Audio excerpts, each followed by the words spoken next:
Welcome to Embargoed, intelligent talk about sanctions, export controls, and all things international trade for trade nerds and normal human beings alike. I'm one of your hosts, Tim O'Toole, and with me today is Melissa Burgess, a new lawyer that has come to Miller & Chevalier, although she's had a long experience in trade. Welcome, Melissa. Thank you, Tim. So glad to have you on the podcast. Today we're going to be talking about, we're going to do a little riff on a common saying, or a saying that's become pretty common recently. Back in, I think it was April of 2022, Deputy Attorney General Lisa Monaco gave a speech and talked about sanctions as the new FCPA. And today we're going to talk about export controls, and our pod is going to have a tagline that if sanctions are the new FCPA, are export controls the new sanctions? And so I think that's going to be the first segment. We'll probably talk about last week's designations in the Russia program on the anniversary, the 2-year anniversary of the war in Ukraine. And then we'll finish with some topics that are in the news about export controls. But kind of the headline issue here today is, okay, there's been this focus on sanctions and, graduating from the FCPA focus, which has been really the focus of DOJ white-collar prosecutions for many years. Sanctions are taking center stage, but sanctions are evolving too. And so why don't I throw the first question out there to you, Melissa, so you can talk a little bit about how sanctions have evolved really over the course of the Biden administration, starting in 2021, where they kind of tried to take a new look at sanctions and came out with a policy document, and then moving through today and mostly through the Russian program. So with that big question out there, why don't you take over, and then I'll probably pepper you with questions as you speak. It sounds great. Thank you. So in 2021, the Department of the Treasury took a kind of look into its sanctions programs over the last 20 years, give or take, to look at how effective they'd been, how effective it looked like they were going to be, and whether sanctions needed to adapt to change, to meet changing financial conditions, new technology, new threats. Some of those threats that were recent and hadn't been around in the 1990s or early 2000s, we had cyber criminals, we had all sorts of new technological innovations, digital currencies, all sorts of new fintech, new payment platforms, new ways to hide cross-border transactions intentionally or accidentally, new adversaries, new allies, and new ways for both of them to reduce their dependency on the US dollar. And what did that mean? Well, Treasury thought, you know what, we need to adapt and modernize. And how do we do that? Yeah, and I'm sorry to jump in, but it does seem like that was kind of prompted in part by the fact that sanctions have become so widespread over the course of the last 20 years. I mean, I think sometimes it's been said that the sanctions are the hammer and every foreign policy program, every foreign policy problem appears to be the nail. So almost every time you read about something in the news on the foreign policy front, sanctions follow closely after. And I think it sounds like the administration decided we need to be a little bit more precise in what we're trying to do with sanctions, since an embargo doesn't work for everything, and sometimes just blocking sanctions don't work for everything. Yeah, and just illustrating that, in the year 2000, there were barely 900 designated parties under sanctions.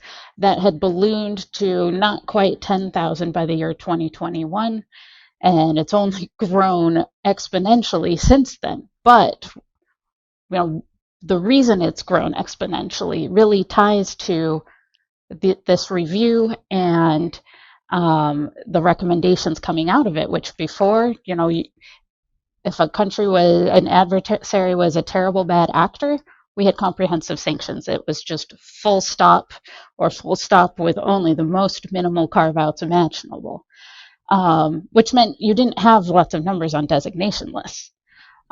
Russia changed that. But was it Russia, or was it this policy plus Russia? I think probably the latter. So coming out of this review, Treasury decided, we have to have a structured framework that's linking sanctions to a clear policy objective. We can't just say something bad's happening that we don't like, we have to impose sanctions. We need to have clear policy objectives.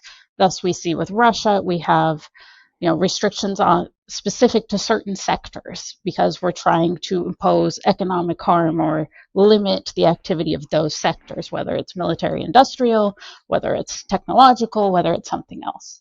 Then we also, Treasury decided, well, these also need to be the right tool for the circumstances. Maybe there are circumstances where traditional economic sanctions, they help, but maybe they aren't the only tool or the best tool. And we've definitely seen that with Russia, Ukraine. And the kind of third big recommendation out of this is that these sanctions need to be easily understood, enforceable, and, where possible, reversible. Easily understood, jury might still be out on that one. Easily enforceable, well, I think almost everyone's pretty aware of sanctions enforcement, even before they're the new FCPA statement. And reversible, well, it's probably too early in the game to see much of that, but definitely the way some of these are tailored, they could be, should Treasury, should the government choose to do so. Another aspect of this is that one of the things that makes sanctions effective is having multilateral coordination. Again, Russia has seen this all over the place. I mean, Switzerland is issuing sanctions, for goodness sake. Just a pause on that one. I mean, the level, we've talked about this a number of times on the podcast in the last few years, and the level of multilateral coordination in the Russia sanctions is extremely impressive. And we point to various measures that OFAC and the administration seem to have taken in order to encourage multilateral coordination. And Laura and I talked about on the last podcast, one of those being secondary sanctions, which at the beginning of the Russia program, or the main Russia program under 14024, in 2022, the administration was very careful to continue to say there are no secondary sanctions in connection with this program, and there were lots of different rules that were set up so that every country would stay in their lane. And I think the incentive was the goal was to incentivize countries to have their own sanctions and enforce them and not essentially rely on the U.S. And the result has been, I think, an extraordinary level of multilateral coordination. We'll see how long that lasts, particularly in light of some of the foreign policy disputes now about funding Ukraine. But so far, that is completely lined up with the 2021 policy in a way that I've never seen before. Yeah, exactly. And that multilateral approach has not remained limited to quote unquote pure sanctions either, as we'll see in a little bit. And so one of the last, or perhaps the last major point that came out of that 2021 review was calibrated sanctions. They aren't supposed to just broadly block everybody within a certain country all the time. Maybe that's not the right measure either for the goal or for the people who are going to have to comply with it, the U.S. persons who have to comply with it. So again, that's one of the reasons, even though there are a lot of sanctions affecting Russia, we haven't seen actual comprehensive sanctions on Russia. Yeah, and I think on that one, it really has been interesting to watch how the U.S. has tried to impose sanctions in a way that is very different from the Iran program, certainly very different from the Cuba program. And, the jury, I guess, is still out on the humanitarian impact because Russia is a bigger country. It has access to its own food supplies. Whether or not the sanctions have cause the sorts of humanitarian harms that they can cause with respect to smaller countries, and particularly ones that don't have their own kind of internal network of humanitarian resources, is hard to say. But these are much more targeted than most sanctions are. There's no question about that. And so, whether it's lined up with, the administration's three-pronged approach to new sanctions, I think the jury is still out, but it is definitely a targeted regime as opposed to the, we're just going to prohibit all exports and all exports of services and all transactions coming in or out of the particular sanctioned country, like a full-on embargo. It's not that. It's getting close, but it's Yeah, not that. yes, you'd be forgiven for not being able to keep track of that fact. And that's, again, it's been targeted, but that target has gotten broader and broader, It's or maybe grown and it's grown. just we just have Well, that many more targets that we've set up and we've also and aimed at. adopted a secondary sanctions regime in the last 3 or 4 months as well. So that has been done, I think, with multilateral coordination. I don't think that certainly the European allies don't seem as upset by the secondary sanctions imposed against Russia as they were with respect to the secondary sanctions imposed against Iran and in some sense against Cuba, where you saw European blocking statutes. I haven't heard any talk of a European attempt to block our secondary sanctions against Russia. So even there's been multilateral coordination, but it's fraying a little bit. I mean, this program is growing. Sometimes it's not totally clear to me that the new sanctions are tailored to a particular policy. We'll talk in the next segment about some of the new sanctions that come out. That said, I think, those sanctions, as we'll talk about, target diversion, and diversion has been a big enforcement issue, and those sanctions target various practices and policies that I think you could mostly articulate, even though maybe not always articulate. So with that, so why don't we talk a little bit about the joinder of export controls and sanctions at the hip. But before we do, I just have one observation about kind of this new modernized approach to sanctions. And it weirdly kind of reminded me of this monologue that George Carlin does, where he talks about baseball and football, and baseball is green fields and getting and inning out on the diamond, and football is, penalties and roughing the and in some ways, like, sanctions are the football, right? Sanctions are just this big blunderbuss instrument that you come in and you just slam somebody with, whereas export controls are, they're targeted and they're moderated, and everybody gets together at the Wassenaar arrangement meetings and they talk about what sanctions we're going to impose or what export controls we're going to impose, and they look at new technologies and study new technologies and come up with ways to have export controls with new technologies. And so sanctions, I think, as they modernize, are becoming a little more like export controls. And so why don't you talk about how, in fact, sometimes sanctions now are becoming export controls? Yep. Well, on that comprehensive sanctions front, we haven't seen that. But a kind of standard piece of when we don't go there is an arms embargo. Well, that was kind of the lowest hanging fruit here. Obviously, we're going to have an arms embargo, and that a lot of that predated even the invasion. We already had a bunch of those restrictions. But what more can we do? Well, for BIS in particular, between Russia and China over the years leading up to 2022, we'd had this escalation of we now have military end users restrictions like never before. Well, that obviously is more low-hanging fruit that we can slap on top of an arms embargo, where it's not just about the rockets and the missiles and the tanks. It's about all sorts of other related services and very specific end users. But on top of that, with the multilateral coordination and the kind of awkwardness of Russia being a member of Wassenaar, we have a new global export control coalition where it's, well, we, the U.S., we want to take these steps. Some of them affect things that we've already all collectively agreed on we want to control. So we know it would be easy for us to collectively stop the flow of those items into Russia or Belarus. But that's not enough, because now we need to, we're looking at sector-specific restrictions, oil and gas equipment, exploration equipment, luxury goods, for goodness sake. Since when, do we put export controls on just purely expensive, fancy goods? Right. But that it really all is. leads... So where you're going is starting to make me think that sanctions aren't becoming more like export controls. Export controls are becoming more like sanctions. Yeah. I don't know. Yep. That's starting to be what it sounds It's like. it's definitely getting, those lines are very, very blurry.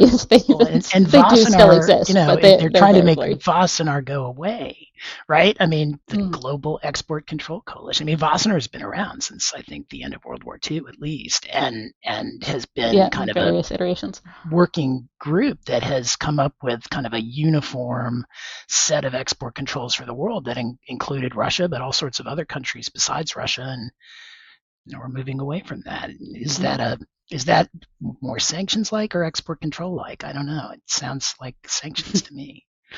Yeah, it's definitely a good question. Well, and it's, the U.S. has always had unilateral controls. In many ways, far more of those than any other Wassenaar state. And this new GECC, as the shorthand it goes, gives the U.S. a chance to maybe poke and prod a little more about some of those things that we've controlled unilaterally, but other countries haven't, and give us, a bit more uh, ease in making sure those controls are actually effective, because now some of these other countries, maybe willingly, maybe a little more because the U.S. is pushing them, are agreeing to these same restrictions and enforcing these same restrictions. So, And it's not the 900 series comes to the world, right? So the yes, anti-terrorism controlled items that yeah. are unique to the U.S. You But couldn't get them not through just Wassenaar, that. right? Yeah, Right. yeah, and it's not just that. It's now we have now export controls are suddenly running into imports in ways they didn't before, because now we're looking at the harmonized tariff schedule. Yes, I was hopeful that I would be able to finish my career without ever really knowing that the harmonized tariff schedule existed, and now you've got to do You it to be a can't. sanctions lawyer. You got to do it to be an Yeah, export controls lawyer. It's depressing. yeah, yeah.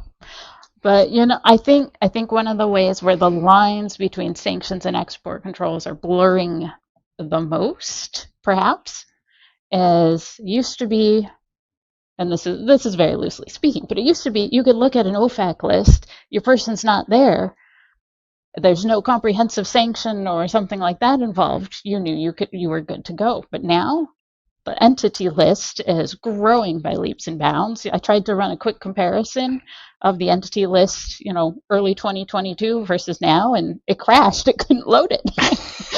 Yeah, I mean, and so it's funny. I mean, and the entity list has just grown exponentially because it's something that nobody really heard about until ZTE went on the entity list, and Mm-hmm. people are like, "What's that? Wow, Yeah.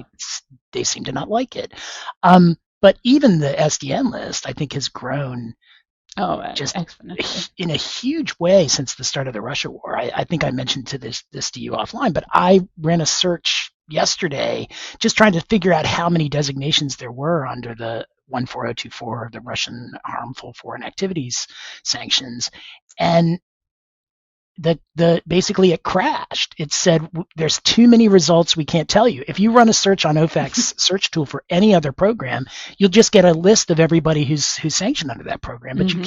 can't. They broke their machine.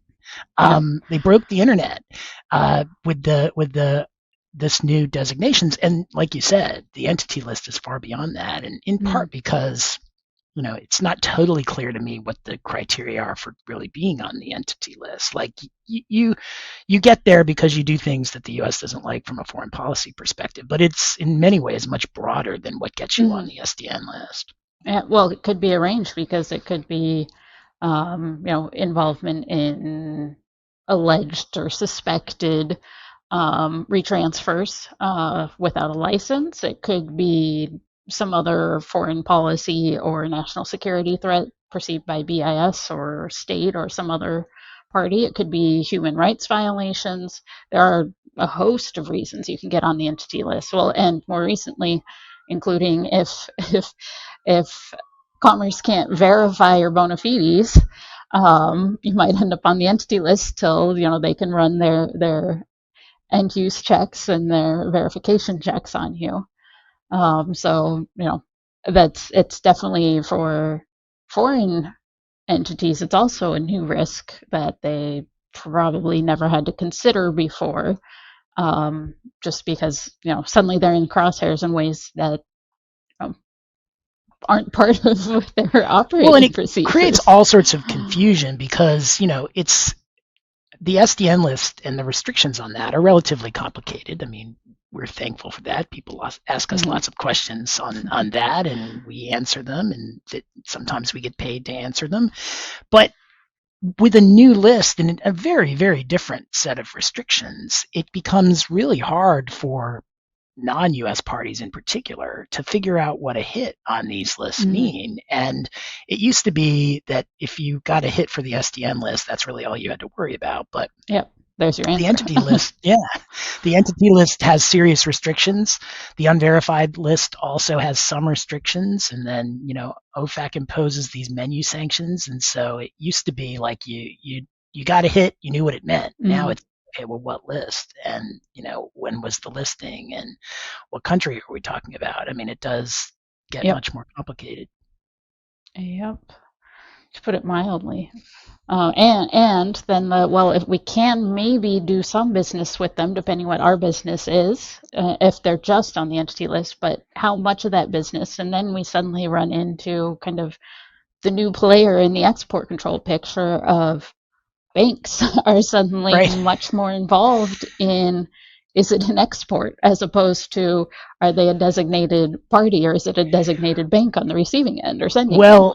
And a question that I got in the last week or so made me think again about how much this line is blurring, because when you consider the growth in the entity list, but then the very recent growth in the use of General Prohibition 10 by the Commerce Department, and particularly in connection with the Russia program. And for those of you who are not full-time export control nerds, General Prohibition 10 is basically the rule under the EAR, which has been there forever, but has been pretty obscure until recently, that says once you know that a violation took place, here are 27 things that you cannot do in connection with that violation.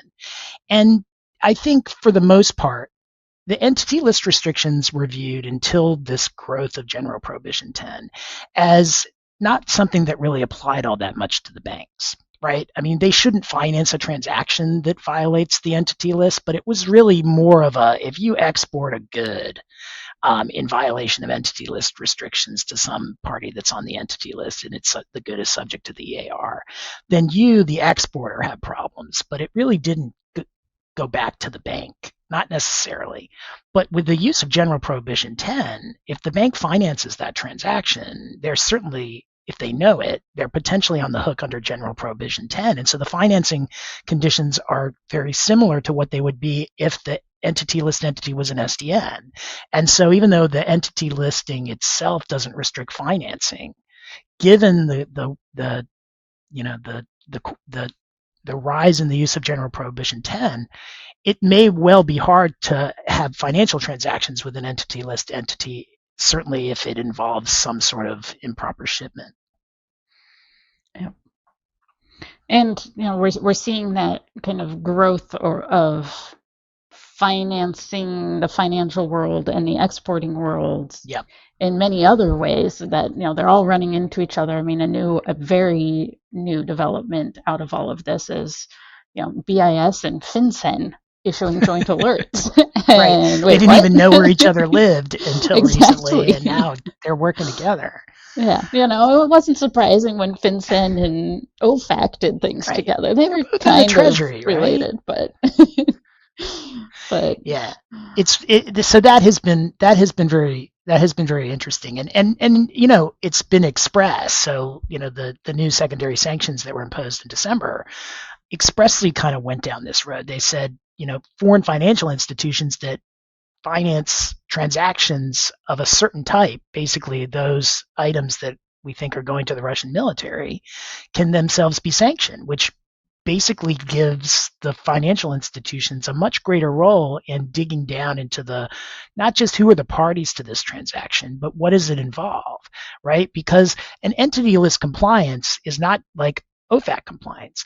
Like if you are trying to comply with entity list restrictions, you don't need just to screen the parties. You then need to figure out, well, what's the transaction involved? If it doesn't involve an item subject to the EAR, or at least, and not all listings are the same even there, or an item subject to the EAR that is off limits without a license to the entity list entity, then like the financing should be fine. So you need to know exactly what's being shipped and what its ECCN is, or whether it's EAR 99 once you find the entity list hit. Same way for these new secondary sanctions. Like the banks need to know, okay, not just who are the parties, but what is the transaction involved before they can say this transaction is a problem. And honestly, I do think that what the end result of that will likely be, and with both entity list entities and then kind of these Russia transactions, is just more banks saying it's not worth it, right? You can either bulk up your compliance so that you have a bunch of export control specialists, or you can say, yeah, you know what? It's just too hard to sell to Russia because there is this secondary sanctions risk, or to finance Russia transactions. So foreign financial institutions might say it's not worth it. In the same way with entity list entities, like, yes, there are lots of things that U.S. persons can do lawfully with entity list entities, but figuring out whether or not this transaction is one of them is really hard. And so banks might just say, yeah, we're not going to deal with it, even though we could.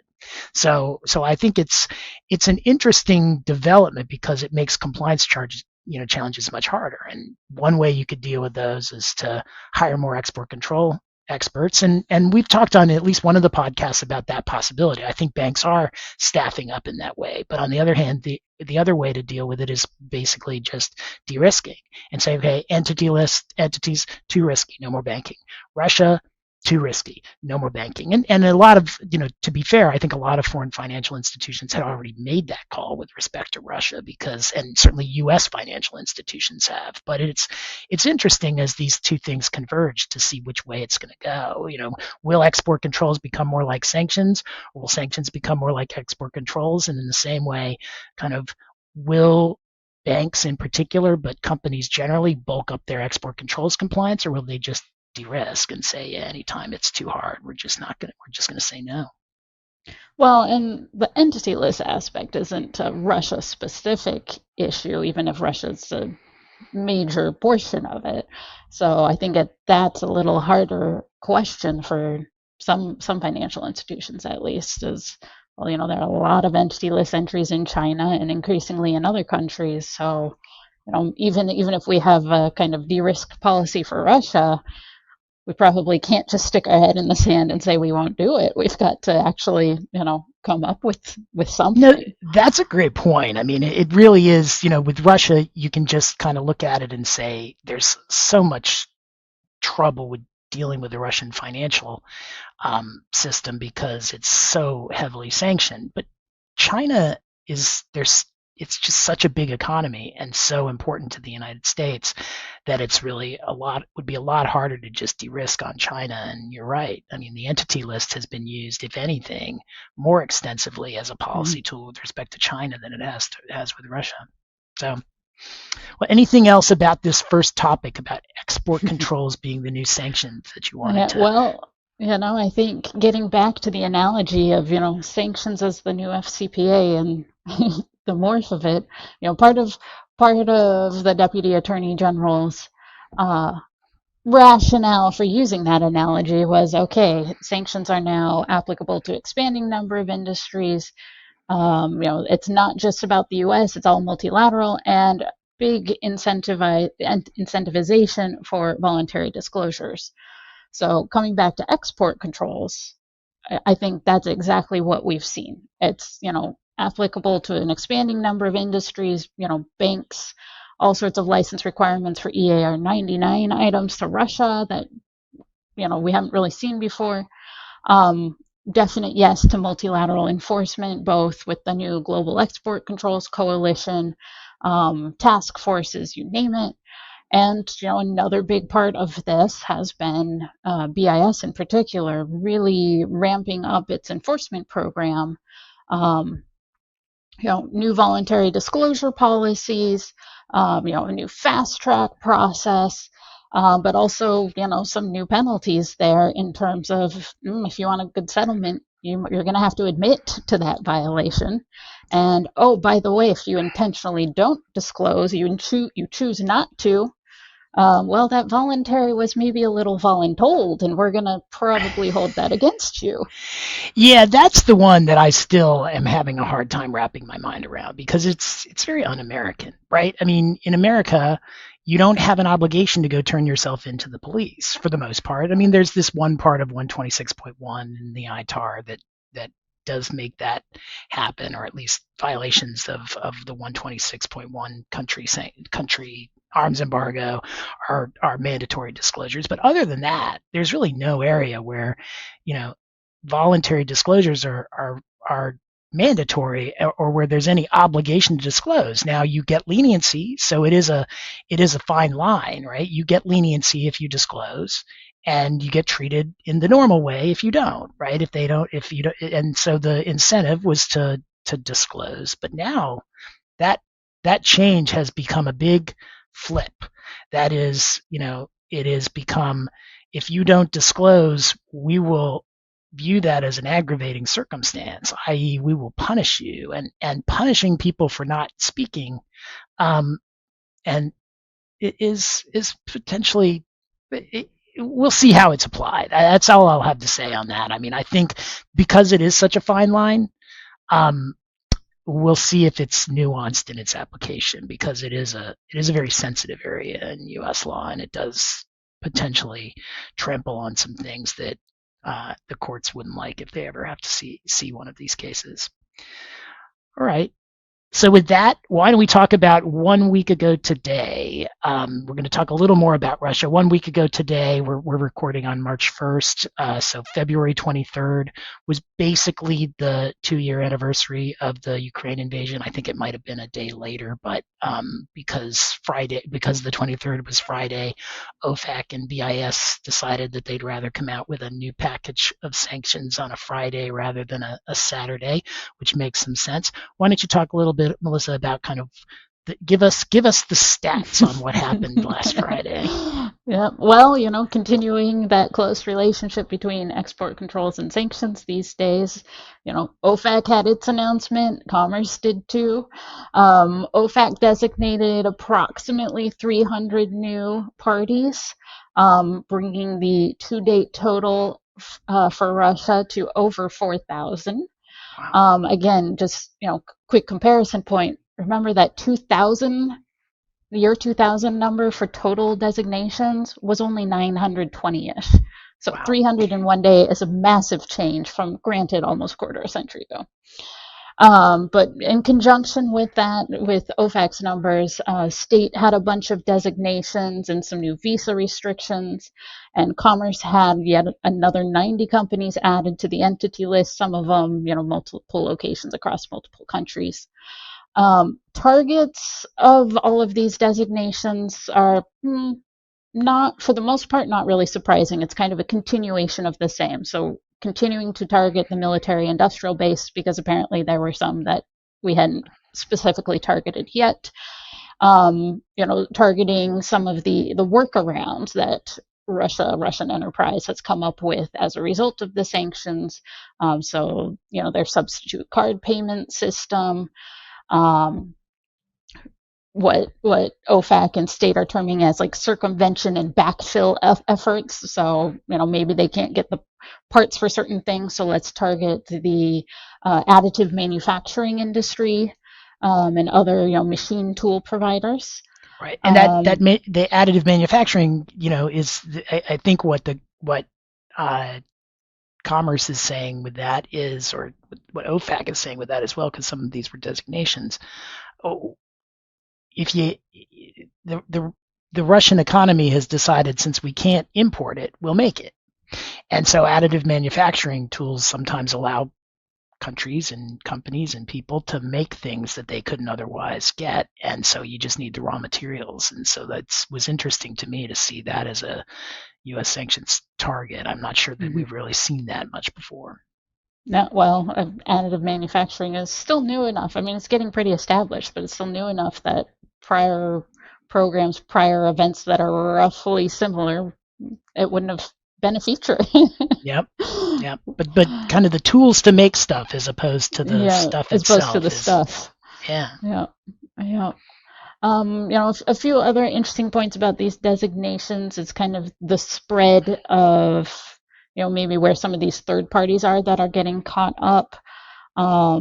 We've seen China, I believe we've seen India before, Germany, some of those border countries, they tend to appear fairly frequently. But, we're starting to see some of the, like Serbia and South Korea even got caught on the South Korean entities on the entity list. So it's definitely a wide net that is being cast for all of Very, these. very interesting. So it was not surprising. We kind of knew that there was going to be a big package coming on the 23rd. The targets were mostly unsurprising. I will say the one thing that surprised me from these is what was not among the designations, or at least not heavily represented among the designations, and that was in light of the secondary sanctions that were out there against foreign financial institutions.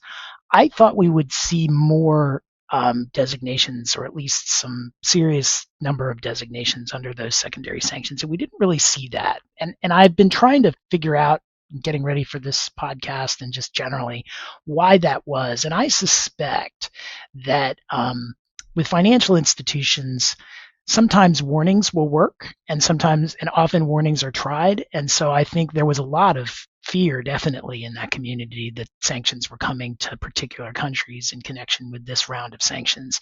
And I think they may not have come, in part because warnings were issued, and OFAC is seeing how those warnings work before trying to impose sanctions, particularly on banks in countries that are friendly to, or have been traditionally friendly to, the U.S. I think the hope is that you can kind of get more compliance through talking and through persuading and through, you know, talking very seriously, and some would call it threatening. Some would call it warning. So you can look at it either way, but I think that that's the sort of thing that I suspect went on, and why we didn't see these sanctions this time around. And if those warnings do not work, we may see them next time around. Yeah. And it's a little early still in the secondary sanctions program. Obviously, there's 2 years worth of transactions kind of backed up that could be pried into, but it's really only a few months since that came out, and it does take a little research to connect all those dots if you're trying to use that as the basis for a designation. Yep. All right. Well, why don't we talk a little bit about the news before signing off? One thing that I saw in the news this week was that I think there was an SEC disclosure that was reported on in connection with Applied Materials, big U.S. chip maker. The allegation was that it is apparently, and the subpoenas relate to potential shipments of controlled chips to China, but by way of South Korean subsidiary. Do you want to talk a little bit about those subpoenas and any comments you might have on them?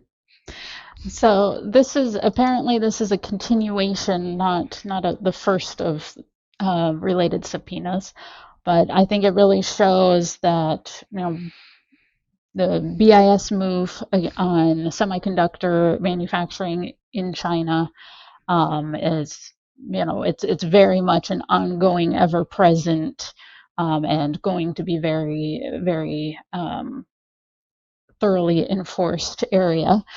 So the target supplies or makes semiconductor fabricating equipment. So obviously, one of the biggest things China needs is this equipment, and that's been a big part of the semiconductor restrictions in the EAR, is not just how to manufacture the semiconductors, but the equipment necessary for, and the whole foreign direct product rules that play into that, and product of a plant that involves U.S. Equipment. So there's a lot of a tangled web to sort through when complying with all of that. But it's very expensive equipment, and so it's kind of prime target for BIS to look at from an enforcement perspective of if this equipment is still making it to China. How is it getting there? Why is it getting there? Yeah, And I mean, it's really, I guess it's the first big enforcement action we're seeing arising out of the developments, I think, in October of 2022, with respect to all of the restrictions that went on supercomputers and super chips, but then also manufacturing in the chip industry in China itself, and these fab facilities that were put on not only heightened export controls, but there were even sanction-like U.S. person restrictions with respect to working in Chinese fab facilities. So it is another instance of the blurring of export controls and sanctions, because generally sanctions are not, or export controls are not targeting U.S. person behavior, but that was one instance where they did, and this is an investigation arising out of at least those developments, as best we can tell from the public record. It should be very clear here. We're just talking about what we read in the papers. There's no confidential information that we have here. We're just observers. So with that, why don't we talk about what happened yesterday? And is it yesterday? It might have been 2 days ago, but in connection with the Commerce Department's announcement that it would be starting to look at connected vehicles, that is, cars that are connected to the internet. Now, I'm saying that is the definition, but one of the questions that Commerce has posed is, what are connected vehicles? It's going to do a proposed rulemaking and is trying to think about the implications. And again, the supply chain executive order is the genesis of this, the one that President Trump issued back in 2019, where we're essentially allowing the regulatory agencies, or directing them, to take a look at the supply chain and how it can present national security issues. This announcement of proposed rulemaking is targeting connected vehicles and saying we need to think about how connected vehicles in foreign adversary countries, and mostly targeting China, might pose national security threats. And so you get this kind of dystopian view of like cars being connected to the internet, and then all of a sudden whoever made those cars back in one of these foreign adversary countries just takes over the controls and starts driving the cars in various ways. I think there's also a concern that it's going to take out personal data that the connected vehicles collect about U.S. users. And so why don't you talk a little bit about the developments of this week with respect to connected vehicles? Yeah, so Commerce's involvement here really comes under Executive Order 13873, which is part of the Information and Communications Technology and Services.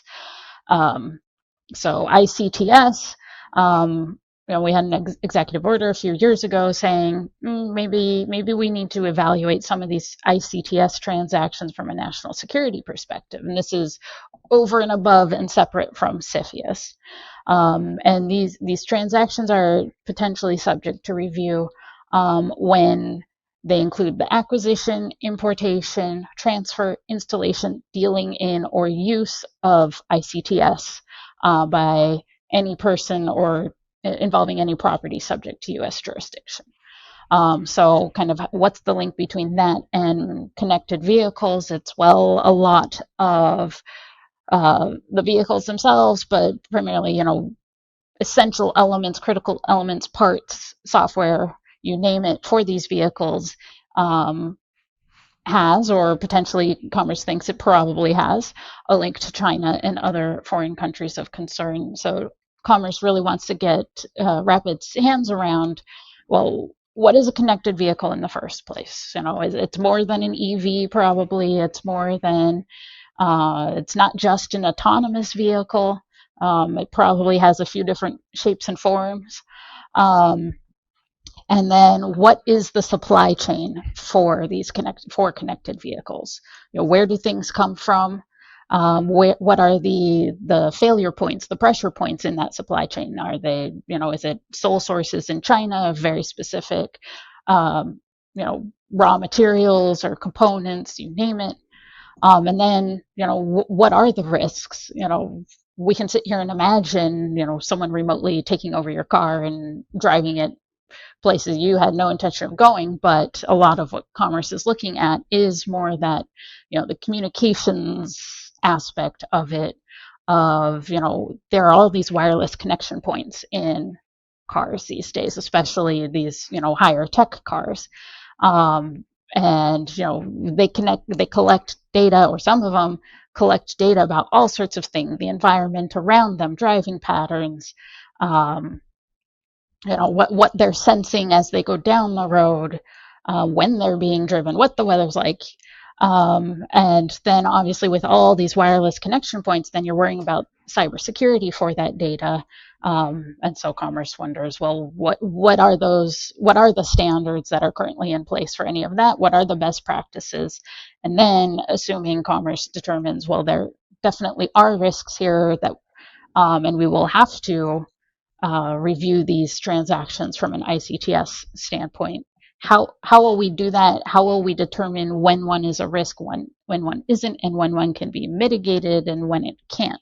So what would be appropriate mitigation measures for any of these types of transactions? So, Yeah. Oh, go ahead.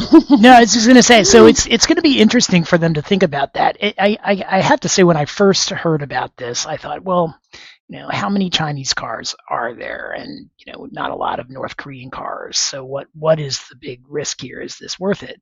But then I remembered that this is a supply chain executive order, which is really looking at these sorts of information technology, but where's the supply chain? And so if you're talking about the parts, and the parts that could be used either to collect personal data, or maybe you just need one critical part of the car that is able to be compromised, and then someone outside the US could take control over the car if they needed to in particular circumstances. That does get a little bit more scary and a little bit more realistic, because my guess is that when you look at the supply chain for anything that's made in the United States, you're still going to find a lot of parts that are made overseas, and particularly a lot of parts that are made in China. Yeah. Yeah, and it's definitely, this isn't Commerce, all that worried about traditional drivetrains or something. This is very much about, the computer aspects of it that cars haven't had in, decades, previous decades, that are now just such a part of the car. It is really sad, though, because I have a car that is connected to the internet, or at least I can manipulate some things, like I can turn the heat on from my phone and do other things like that. And I've thought that is so cool.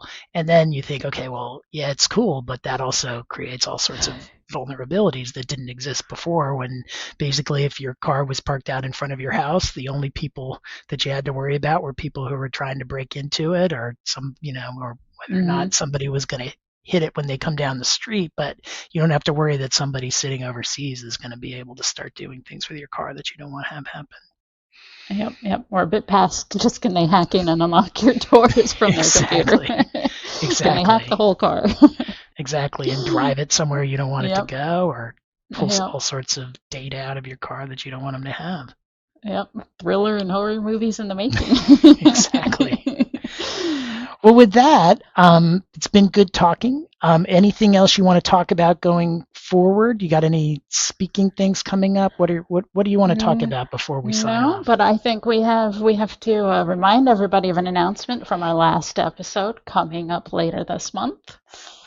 If you want to take it away. Sure. Well, so we will be having festivities in connection with Update on our lovely balcony here in Washington, D.C. to celebrate the Update festival, the Update conference that BIS puts on every year. And it's going to be on the Tuesday of Update, which I think is March 28th, if I get it wrong. 26th. It's the 26th. See, I knew I would get it wrong. So and anybody who is in town and wants to go is welcome.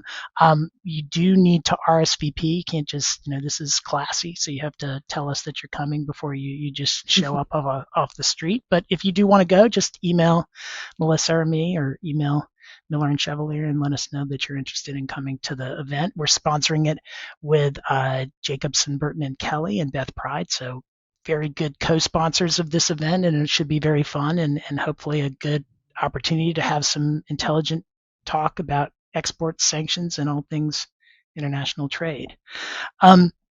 probably a lot of trade nerds there, if I had to guess. Just maybe. So with that, I will let folks know. I don't know if this is going to come out before then, but I'll be in Switzerland next week moderating a panel that is called Are Sanctions the New FCPA? So that is a common theme, and we'll be talking a little bit about some of the topics that you and I talked about here. So next week, the week of March 4th in Switzerland, in Zurich. But otherwise, see you on the next podcast. Thanks a lot for being on, Melissa. Yep. And thanks a lot for listening. Stay sanctions free, everyone.